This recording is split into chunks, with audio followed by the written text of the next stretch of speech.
कहानी की शुरुआत में उए नाम का एक आदमी रॉकेट में बैठकर चांद पर जा रहा था, लेकिन फिर इसी दौरान पाई नाम का एक बहुत बड़ा एस्ट्रॉयड धरती की तरफ मुड़ गया। ये उस एस्ट्रॉयड से भी बड़ा था जिसने धरती पर डायनासोर्स को खत्म किया था। इससे बचने के लिए इंसानों ने एक प्लान बनाया। चांद पर जिस स्पेस स्टेशन में उए जा रहा था, उस स्पेस स्टेशन को भी इसी चक्कर में बनाया गया था। उसके अंदर कई खतरनाक आधुनिक हथियार थे जिनकी मदद से एस्ट्रॉयड को तबाह करके उसके मलबे को चांद की ग्रेविटी की मदद से धरती से दूर खींच लिया जाएगा। 8 साल तक लगातार मेहनत करने के बाद आखिरकार इंसान इस मिशन में कामयाब हो गए और अब अपना काम खत्म करने के बाद उए और उसके सभी साथी वापस धरती पर आने के लिए तैयार थे। पर वापस आने से पहले उए अपनी कमांडर जिंग के सामने अपने प्यार का इजहार करना चाहता था और इसी चीज की तैयारी के लिए उसने अपने कमरे में जाके हेडफोन्स में गाने लगाए और एक लेटर लिखना शुरू कर दिया। उसी वक्त जू नाम के एक एस्ट्रोनॉट ने घबराते हुए कमांडर जिंग को एक खबर दी। दरअसल ऐन वक्त पर उनके हथियारों में कुछ गड़बड़ी हो गई थी। अगले आधे घंटे में पाई एस्ट्रॉयड का सारा मलबा चांद पर गिरने वाला था।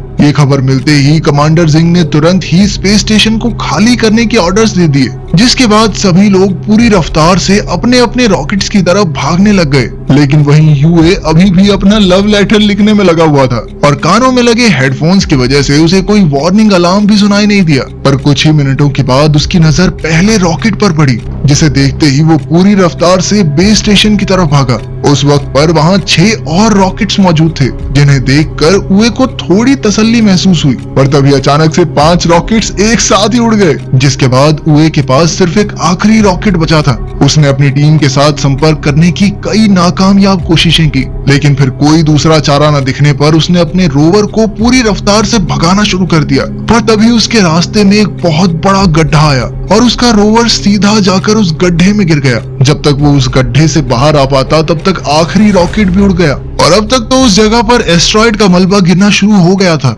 जिससे बचने के लिए उए ने एक दूसरे गड्ढे में छुपने का सोचा। पर तभी मलबे का कुछ हिस्सा सीधा आकर उस गड्ढे में गिर गया, जिसके चलते उए थोड़ी देर के लिए बेहोश हो गया। और जब उसे वापस होश आया तो उसका मानना था कि धरती से उसे ढूंढना ज्यादा मुश्किल नहीं होगा। और तभी एक बहुत बड़ा एस्ट्रॉयड सीधा जाकर धरती से टकरा गया, जिस वजह से पूरी धरती तबाह हो गई। अगले 6 महीनों तक उए लगातार धरती से संपर्क करने की कोशिश में लगा रहा और अब भी कामयाबी ना मिलने पर उसने अपनी किस्मत को अपना लिया। खुशकिस्मती से उसके पास अपनी बची हुई जिंदगी बिताने के लिए खाना और पानी काफी मौजूद था। सभी शहीद हुए लोगों को श्रद्धांजलि देने के बाद उए ने अपनी सारी मनोकामनाएं पूरी करने का फैसला किया, जिसमें सबसे पहले नंबर पर कमांडर जिंग के कमरे में कुछ समय बिताना था। पर उसे जिंग के कमरे का पासवर्ड पता ही नहीं था और वहीं उसकी दूसरी ख्वाहिश थी चांद की सतह पर सर्फिंग करना। शुरुआत में तो वो बहुत बुरी तरह गिरता पड़ता रहा, पर कई दिनों तक लगातार कोशिश करने के बाद वो सर्फिंग करने में कामयाब हो गया। लेकिन अब भी उसे जिंग के कमरे का पासवर्ड नहीं मिला था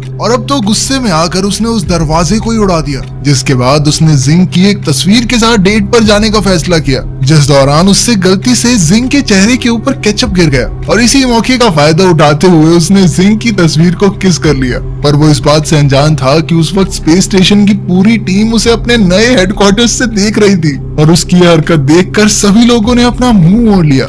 और वहीं दूसरी तरफ जिंग ये देखकर पूरी तरह हैरान थी, पर नेटवर्क बिगड़ने की वजह से उस वक्त वो सिर्फ उए को देख ही सकते थे और क्योंकि उए किसी खतरनाक मुसीबत में नहीं लग रहा था, इसीलिए जिंग ने उए का रेस्क्यू मिशन कैंसिल करने का फैसला किया। और तभी चेयरमैन यांग ने उन्हें बताया कि सरकार ने अगले 30 दिनों में उए की इस नई जिंदगी को दुनिया भर में दिखाने का फैसला किया। असल में एस्ट्रॉयड के धरती से टकराने के बाद 30% जमीन पानी में डूब चुकी थी, जिसके चलते सभी लोगों की जिंदगी पूरी तरह से बदल गई थी और अब सरकार उए के जरिए लोगों के अंदर एक नई उम्मीद जगाना चाहती थी कि देखो ये आदमी अकेला फंसा हुआ है फिर भी जिंदगी जी रहा है ना। लेकिन एस्ट्रोनॉट जू उए को इस काम के काबिल नहीं मानता था, जिस पर जिंग ने उसे बताया कि वो लोग उए की आवाज को डब करके दुनिया के सामने लाने वाले हैं ताकि वो अपनी मर्जी से उससे चीजें बुलवा सकें। इसके बाद जिंग ने रेडियो के जरिए दुनिया के सामने उए की एक झूठी कहानी रखी, जिसके मुताबिक उसने एक क्रू मेंबर को बचाने के लिए रॉकेट में अपनी सीट छोड़ दी थी और साथ ही जिंग ने दुनिया को उए की नई जिंदगी के ब्रॉडकास्ट के बारे में भी बताया। उधर 196 दिन बीत जाने के बाद उए एक दिन अपनी एक दवाई लेने के लिए वेयर हाउस में गया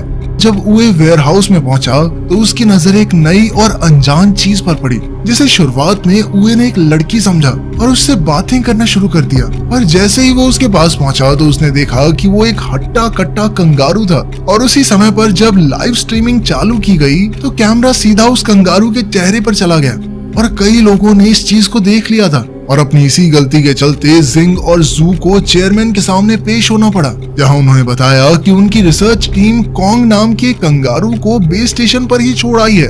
उधर स्पेसशिप में कॉन्ग को अपने पास बुलाने के लिए उए ने एक फीमेल कंगारू का रूप लिया। और जैसे ही कॉन्ग को उसकी असलियत के बारे में पता चला तो उसने उए को पीटना शुरू कर दिया। इसके बाद जिंग ने सारी गलती की जिम्मेदारी अपने सर ले ली। और तभी उसे एक और खबर मिली कि स्पेसशिप में कॉन्ग और उए के बीच एक फाइटिंग मैच होने वाला था। इसके बाद सभी लोग बड़े ही ध्यान से उस मैच को देखने में लग गए। पर तभी कॉन्ग ने अपनी ताकत दिखाते हुए उए को पेट मार के बेहोश कर दिया। उसकी इस हालत को देखकर जिंग ने उए से बात करने की कोशिश की और जब होश आने पर उसने कम्युनिकेशन चैनल पर लाइंस देखी तो वो खुशी से रोने लग गया। किसी को सुन ना पाने के बावजूद भी उसे इस बात की खुशी थी कि धरती पर लोग जिंदा हैं। आपस में समझौता करने के बाद उन दोनों ने अपने रोवर में बैठकर एक टूटे हुए अपोलो 18 के पास जाने का फैसला किया ताकि वो उसका इस्तेमाल लूनर स्टेशन पर पहुंचने के लिए कर सकें, जहां पर एक रॉकेट मौजूद था जिसकी मदद से वो वापस धरती पर चले जाएंगे। इधर उए ने अपनी पूरी ताकत लूनर डॉग को ढूंढने में लगा दी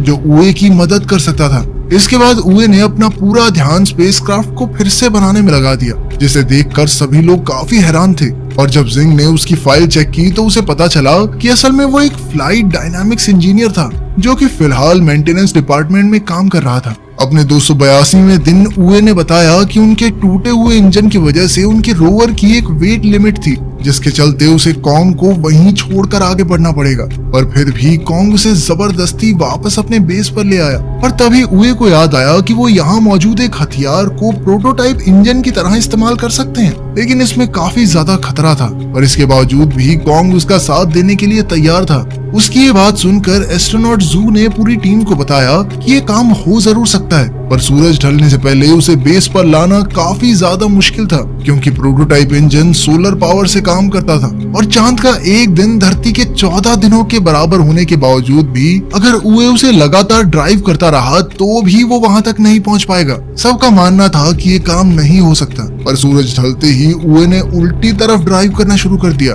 दरअसल वो सूरज की रोशनी से बाहर इसलिए नहीं जा सकता था क्योंकि चांद पर सूरज हटते इतनी ज्यादा ठंड हो जाती है कि वो मारा जाता। और ये देखते ही जिंग समझ गई कि उए लगातार सूरज का पीछा करने वाला है ताकि उसके पास पूरे 41 दिनों का समय हो जाए। पर 28वें दिन ही कॉन्ग और उए पूरी तरह से थक चुके थे और इसीलिए उन दोनों ने एक दूसरे को आपस में रस्सी से बांध लिया था। और कई दिनों तक लगातार ड्राइव करने के बाद वो लोग आखिरकार इंजन तक पहुंच ही गए। वहां पहुंचते ही कॉन्ग ने लगातार एक बटन को दबाना शुरू कर दिया, पर खुशकिस्मती से वो कोई उल-जलूल बटन नहीं, बस इंजन चेक बटन था। और उसकी इन्हीं खतरनाक हरकतों की वजह से उए ने उसे कार्ट के अंदर ही बंद कर दिया। इसके बाद वो दोनों वापस अपने बेस के लिए निकल गए, पर रास्ते में कॉन्ग का कार्ट इंजन से अलग हो गया। और जब तक उए को इस चीज का एहसास हुआ तब तक काफी समय बीत चुका था। उए जानता था कि अगर वो कॉन्ग को लेने के लिए वापस गया तो सूरज की रोशनी उसके हाथ से निकल सकती है। उए ने एक बार तो कॉन्ग को वहीं छोड़कर आगे बढ़ने का फैसला किया और उसकी हरकत देखकर सभी लोग काफी हैरान थे। पर कुछ ही मिनटों बाद वो पूरी रफ्तार से वापस कॉन्ग की तरफ मुड़ गया और थोड़ी देर तक वापस चलने के बाद वो आखिरकार कॉन्ग तक पहुंच ही गया। पर अब सभी कैलकुलेशंस के बाद सबका मानना था कि वो लोग समय रहते वापस नहीं लौट पाएंगे।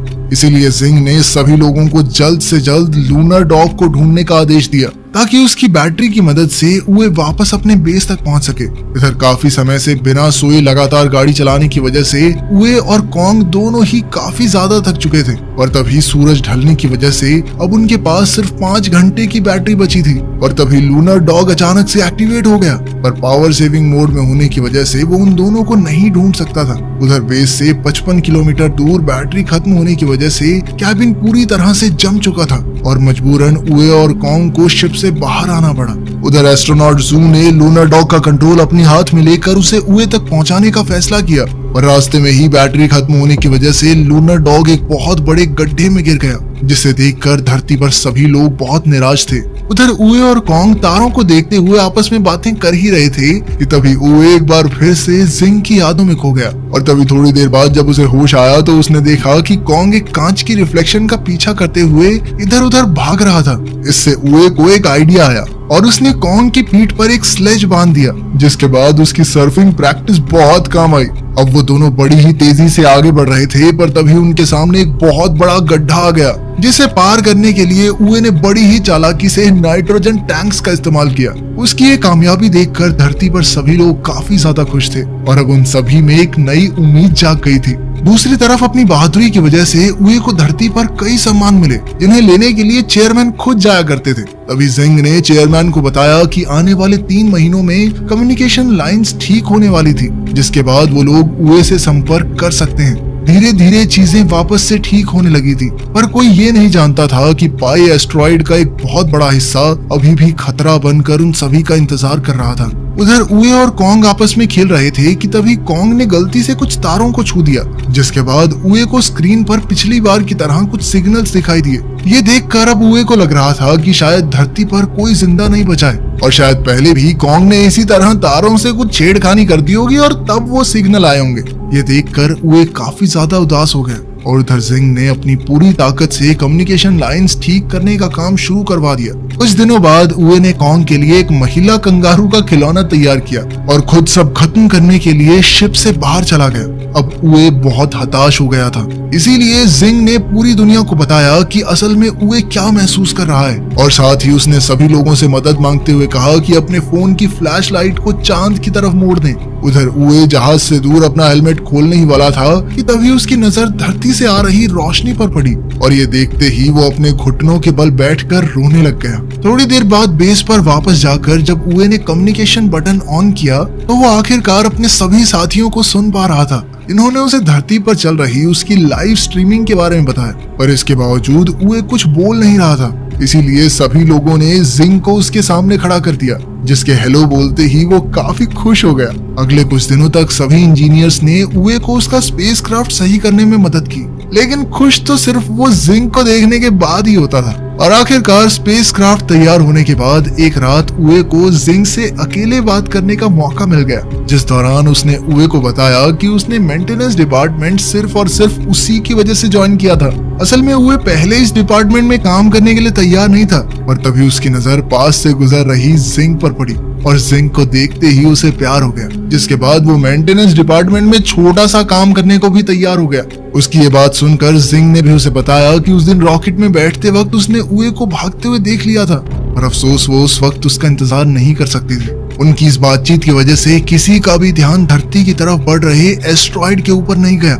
अगले दिन कॉन्ग और उए अपने घर वापस आने के लिए पूरी तरह तैयार थे और अपनी टीम की मदद से उन्होंने आखिरकार स्पेसक्राफ्ट को सही सलामत लॉन्च भी कर लिया, जिसे देखकर सभी लोग काफी ज्यादा खुश थे, क्योंकि उए और कॉन्ग चांद पर 923 दिन बिताने के बाद आखिरकार स्पेस स्टेशन में पहुंच गए थे। पर तभी जू ने एक अर्जेंट मीटिंग बुलाकर सभी को पाई के उस बड़े हिस्से के बारे में बताया जो तेजी से उनकी तरफ बढ़ रहा था। और वहीं चेयरमैन का मानना था कि सिर्फ एक ही आदमी उन्हें इस खतरे से बचा सकता है, क्योंकि उसके जहाज का इंजन अपने आप में एक हथियार था। वो आदमी कोई और नहीं बल्कि उए ही था। ये सुनते ही जिंग ने कंट्रोल रूम में जाकर लाइव स्ट्रीमिंग को बंद कर दिया, जिसकी वजह से सभी लोग काफी हैरान थे। पर इससे पहले कि वो उए से बात करती, उसे पहले ही इस खतरे के बारे में पता चल गया था। असल में उसने हेडफोन्स के जरिए उनकी सारी बातें सुन ली थी और अब वो जानता था कि मिसाइल्स में इंजन्स ना होने की वजह से उसे खुद उन मिसाइल्स को एस्ट्रॉइड से टकराना पड़ेगा और मिसाइल के एक्टिवेट होने से पहले उसे अपने स्पेसक्राफ्ट में वापस भी आना होगा।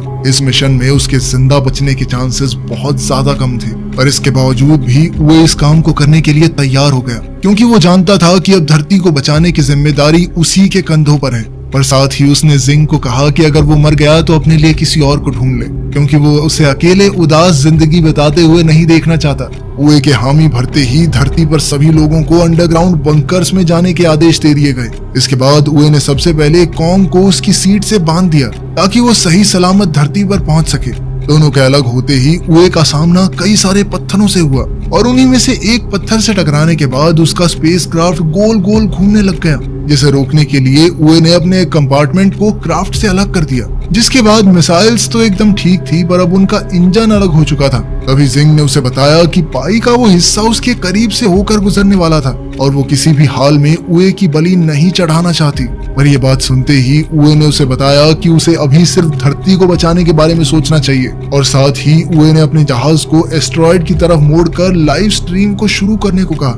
इसके बाद उसने मिसाइल्स को डिटैच करते हुए सबके साथ के लिए उनका धन्यवाद किया। साथ ही उसने सबको बताया कि वो हमेशा सोचता था कि या तो आगे वाले मरेंगे या फिर पीछे वाले, बीच में काम करना एकदम सेफ है। लेकिन आज वो धरती और उस एस्टेरॉयड के बीच में खड़ा हुआ था। इसके बाद वो जिंग का पसंदीदा गाना गाते हुए पूरी रफ्तार से एस्टेरॉयड की तरफ बढ़ने लग गया, जिसे देखकर जिंग के साथ साथ सभी लोग रो रहे थे। उसके एस्टेरॉयड के पास पहुंचते ही जिंग ने मिसाइल्स का बटन दबाने की नाकामयाब कोशिश की और उस वक्त उसके दिमाग में सिर्फ उए के साथ बिताए हुए कुछ पल ही घूम रहे थे। पर तभी उए ने उसे उसकी जिम्मेदारी याद दिलाते हुए बटन को दबाने को कहा, जिसके कुछ ही सेकंड बाद एक बहुत बड़ा धमाका हुआ और वो एस्टेरॉयड छोटे छोटे टुकड़ों में बिखर गया। वो छोटे छोटे टुकड़े धरती से टकराते हुए तारों की तरह लग रहे थे, जिन्हें लाखों लोगों के साथ साथ कॉन्ग भी देख सकता था। अभी भीड़ में मौजूद एक लड़के ने अपनी छोटी बहन को बताया कि आज वो लोग अपने घर सिर्फ मून मैन की वजह से जा पाएंगे। अगले 10 सालों में सभी की मेहनत की वजह से धरती वापस सही हो चुकी थी। और तभी स्पेस प्रोग्राम की नई चेयरमैन लैसी ने सभी को बताया कि अब इंसान एक बार फिर से चांद पर जाने वाले हैं। और उधर सिंह भी एक बार फिर चांद पर जाने के लिए तैयार थी, जहां पहुंचते ही उसे उए के चांद पर बिताए हुए पल दिखाई दे रहे थे, जिन्हें देखते हुए उसकी आंखों में खुशी के आंसू थे। इसके बाद अपनी एक साथी के साथ धरती को देखते हुए उसने बताया कि 10 साल पहले फटे एस्टेरॉयड का मलबा आज धरती के चारों तरफ एक रिंग की तरह घूम रहा था, जो उन्हें हमेशा हमेशा मून मैन की याद दिलाता रहेगा। ये वीडियो एंड तक देखने के लिए आपका शुक्रिया। ऐसे और दिलचस्प कहानियों के लिए चैनल को सब्सक्राइब कर ले। मिलते हैं अगले कहानी में।